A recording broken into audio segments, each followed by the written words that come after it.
indi heyecanlananlar oldu orada. Bu keskin baş ağrıları ilə bağlı çox adam qarışdırır. Fərəd fikirlərim maraqlıydı bu arada. Keskin baş ağrıları insanları bugün narahat edir, yuxusuzluq, baş ağrıları, bunlar nədir səbəb? Migren yoxsa sadəcə xronik hala çevrilir bu baş ağrıları? Samir, baş ağrılarının səbəbləri çoxdur. Baş ağrısını verə bilər qan təzyiqinin yüksəlməsi, baş ağrısını verə bilər yorğunluq, hər hansı bir fiziki yorğunluq və yaxud da ki, endokrin xəstəliklər nəticəsində ola bilər, qurt xəstəliyi nəticəsində ola bilər, orqanizmə hər hansı elementlərin çatışmaması nəticəsində ola bilər, yuxusuzluq nəticəsində ola bilər. Ancaq baş ağrısının ən çətin növü migrendir. Yəni, beyin toxumasının oksigen və qanla təchizatı azalır. O, özünü müxtəlif formalarda göstərir. Bəzən biri mənə yazır, doktor, siz nə danışırsınız, uşaqda migren olar. Deyirəm, 2 yaşında uşaq gətirirlər ki, doktor, bunun baş ağrısı deyirəm migrendir. Əsas orada genetik olaraq valideyndən keçir.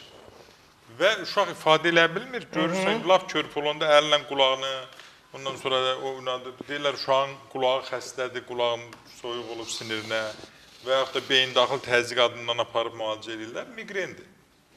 Və o ağrılar müxtəlif formada, ağrısız forması da var. Baş gicəlləmə ilə və yaxud başda səs forması da var. Və yaxud da ki, boyundan tur bir tərəf tipik gözünə vurur və yaxud gicgahdan tur gözünə vurur, yaxud təkcə az qalır bir gözü çıxsın, həyatdan bezir, yaşamaq istəmir. Bəzən deyir ki, mən neynim canım qutarsın bundan, axtarır, tapa bilmir. Bəzən 20 ildən sonra gəlir, tapırlar, eşidirlər ki, bunun müalicə olduğu bir yer var. Doktor Seyfəddin klinikasında Seyfəddin doktor insanları baş ağrısından azad edir.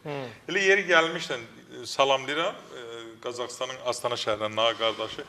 Qardaşının yoldaşını gətirdi, sağaldı, getdi. İndi baldızı Zemfirə xanımı gətirdi, sağaldı, getdi.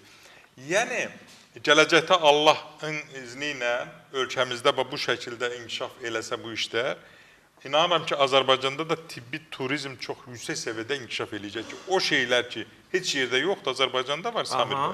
Onda məcburdur insanlar gələr. Və heç nə biz orada, niyə bizdə var onun müalicəsi? Biz onu iynə dərmanla müalicəsi yoxdur.